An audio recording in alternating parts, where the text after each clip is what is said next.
വളരെ പെട്ടെന്ന് ഒരു അടിപൊളി ഓണസദ്യ തയ്യാറാക്കാം.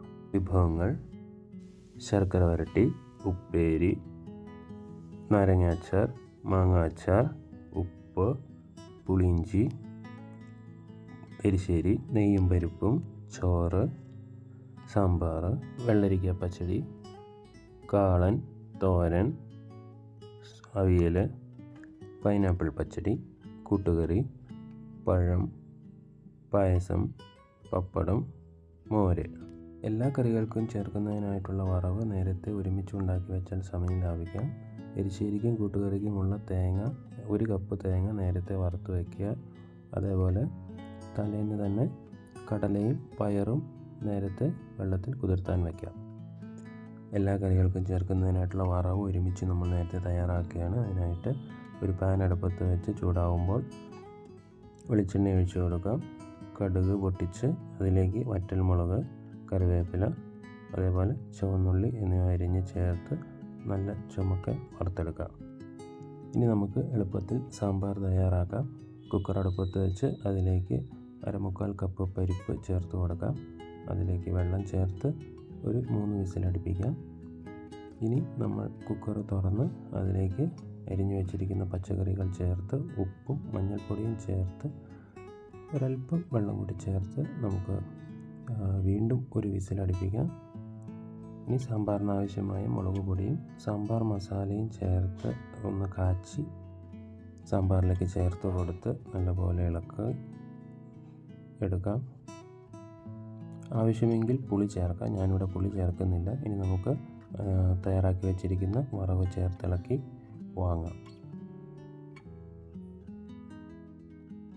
സദ്യ വിഭവങ്ങളിലെ രാജാവ് തന്നെയാണ് അവിയൽ. ഞാനിവിടെ ചേന ചേർക്കാതെയാണ് അവിയൽ ഉണ്ടാക്കുന്നത്. അരിഞ്ഞു വെച്ചിരിക്കുന്ന പച്ചക്കറികൾ നമ്മൾ പാത്രത്തിലേക്ക് ഇട്ട് അതിലേക്ക് അല്പം വെള്ളം ചേർത്ത് കൊടുക്കാം.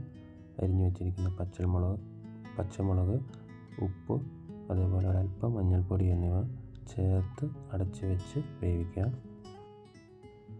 പച്ചക്കറികൾ ഏകദേശം ഒന്ന് പകുതിയിലധികം വെന്ത് വരുന്ന ടൈമിൽ നമ്മുടെ അരച്ചു വെച്ചിരിക്കുന്ന അരപ്പ്, അതായത് തേങ്ങയും ജീരകവും ആണ് അരച്ചു വെച്ചിരിക്കുന്നത്, അത് ചേർത്ത് നല്ലപോലെ ഇളക്കി ഒന്ന് മൂടി വെച്ച് വേവിക്കാം. ഇതിലെ വെള്ളം വറ്റി വരുന്ന സമയത്ത് നമ്മൾ എടുത്തു വെച്ചിരിക്കുന്ന തൈര് ചേർത്ത് കൊടുത്ത് നല്ലപോലെ ഒന്ന് ഇളക്കി സ്റ്റവ് ഓഫ് ചെയ്യാം. ഇതിലേക്ക് നമ്മൾ എടുത്തു വെച്ചിരിക്കുന്ന നമ്മുടെ കറിവേപ്പില, അതുപോലെ ഒരല്പം വെളിച്ചെണ്ണ എന്നിവ തൂവി അടച്ചു വയ്ക്കാം. അവിയലിന് പച്ചക്കറികൾ ഒരുപാട് ഉടഞ്ഞു പോകാത്ത രീതിയിൽ വേണം വേവിച്ചെടുക്കാൻ. തേങ്ങാപ്പാൽ ഒഴിച്ച് അത്യാവശ്യം കുറുകിയ ഒരു കാളൻ നമുക്കുണ്ടാക്കാം. ആദ്യം പാത്രത്തിലേക്ക് എണ്ണ ഒഴിച്ച് ഉലുവ പൊട്ടിച്ചെടുക്കാം. അതിലേക്ക് പച്ചമുളക് ചേർത്ത് ഒന്ന് വഴറ്റിയെടുക്കാം. അതിലേക്ക് നമ്മൾ അരിഞ്ഞു വെച്ചിരിക്കുന്ന ഒരു വാഴയ്ക്ക ചേർത്ത് വെള്ളം ഒഴിച്ച് ഒന്ന് ഇളക്കുക. അതിലേക്ക് നമ്മൾ മഞ്ഞൾപ്പൊടി ചേർത്ത് കൊടുക്കുന്നു. മഞ്ഞൾപ്പൊടിക്ക് ഒപ്പം തന്നെ കുറച്ച് കുരുമുളക് കൂടി ചേർത്ത് നല്ലപോലെ വേവിച്ചെടുക്കാം. വാഴയ്ക്ക വെന്ത് വരുന്ന ടൈമിൽ നമുക്ക് ഉപ്പ് ചേർത്ത് കൊടുക്കാം. അതേപോലെ ഒരു നുള്ള് ജീരകം ചേർത്ത് കൊടുക്കാം. നല്ലപോലെ ഇളക്കി വെള്ളം വറ്റി വരുമ്പോൾ നമുക്ക് എടുത്തു വെച്ചിരിക്കുന്ന 1 കപ്പ് തേങ്ങാപ്പാൽ ചേർത്ത് കൊടുക്കാം. തേങ്ങാപ്പാൽ ഒന്ന് കുറുകി വരുന്ന സമയത്ത് നമുക്ക് എടുത്തു വെച്ചിരിക്കുന്ന തൈര് ചേർത്ത് കൊടുക്കാം. 1 കപ്പ് തൈരാണ് ചേർത്തിരിക്കുന്നത്. ഇനി നമുക്ക് നല്ലപോലെ ഇളക്കി യോജിപ്പിച്ച് സ്റ്റവ് ഓഫ് ചെയ്ത് വറവിട്ട് കൊടുക്കുക. തേങ്ങാപ്പാലിന് പകരം തേങ്ങ അരച്ചത് ചേർത്താൽ നല്ല കട്ടിയുള്ള കാളൻ തയ്യാറാക്കാം.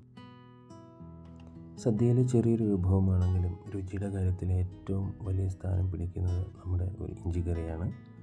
മധുരവും പുളിയും എരിവും എല്ലാം ഒരുമിച്ച് കിട്ടുന്ന ഈ ഇഞ്ചിക്കറി സദ്യയ്ക്ക് ഒരു പ്രത്യേക ബാലൻസ് നൽകുന്നു.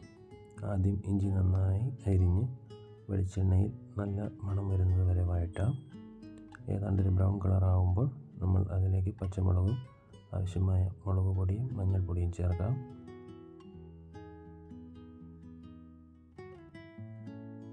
മുളകും മഞ്ഞളും നല്ലപോലെ മൂത്ത് വരുന്ന സമയത്ത് അതിലേക്ക് 1 കപ്പ് പുളിവെള്ളം ചേർത്ത് കൊടുക്കാം. നല്ലപോലെ ഇളക്കി അതിലേക്ക് ആവശ്യമായ ഉപ്പ് ചേർത്ത് കൊടുക്കുക. ഏതാണ്ടൊന്ന് കുറുകി വരുന്ന സമയത്ത് നമ്മൾ എടുത്തു വച്ചിരിക്കുന്ന വറവ് ചേർത്ത് കൊടുക്കാം. ഇനി നമ്മൾ കറിയുടെ മധുരം ബാലൻസ് ചെയ്യുന്നതിനായിട്ട് നമുക്ക് എടുത്തു വച്ചിരിക്കുന്ന ശർക്കര പാനി ചേർത്ത് കൊടുക്കാം. നല്ലപോലെ കുറുകി വരുന്ന സമയത്ത് വാങ്ങി വയ്ക്കാം. വളരെ രുചികരമായ ഇഞ്ചിക്കറി റെഡി. മത്തങ്ങയുടെ സ്വാഭാവിക മധുരവും പയറിൻ്റെയും വറുത്ത തേങ്ങയുടെയും രുചിയും ചേർന്നാൽ കിട്ടുന്ന ഒരു അടിപൊളി സദ്യ വിഭവമാണ് മത്തങ്ങ എരിശ്ശേരി. വളരെ കുറച്ച് ചേരുവകൾ കൊണ്ട് തന്നെ ഗംഭീരമായ രുചിയിൽ നമുക്ക് തയ്യാറാക്കിയെടുക്കാം. പാത്രം ചൂടാവുമ്പോൾ വെള്ളമൊഴിച്ച് മത്തങ്ങ ചേർത്ത് പച്ചമുളകും ഉപ്പും കറിവേപ്പിലയും അതേപോലെ അല്പം മുളക് പൊടിയും മഞ്ഞൾപ്പൊടിയും ചേർത്ത് മൂടി വെച്ച് വേവിക്കാം. ഇതിലേക്ക് നമ്മൾ വേവിച്ച് വെച്ചിരിക്കുന്ന പയർ ചേർത്ത് കൊടുത്ത് ഇളക്കി ഒന്നുകൂടെ ഒന്ന് വേവിച്ചെടുക്കാം. വെള്ളം ഒന്ന് വറ്റി വരുന്ന സമയത്ത് നമ്മൾ എടുത്തു വെച്ചിരിക്കുന്ന അരപ്പ് തേങ്ങയും ജീരകവും അരച്ചതാണ്, അതോടെ ചേർത്ത് കൊടുത്ത് നല്ലപോലെ വേവിച്ചെടുക്കാം. വെള്ളം വറ്റി വരുന്ന സമയത്ത് നമുക്ക് അതിലേക്ക് വറുത്ത് വെച്ചിരിക്കുന്ന തേങ്ങ ചേർത്ത് കൊടുത്ത് ഇളക്കി യോജിപ്പിക്കുക. വളരെ ടേസ്റ്റി ആയിട്ടുള്ള മത്തങ്ങ എരിശ്ശേരി തയ്യാർ.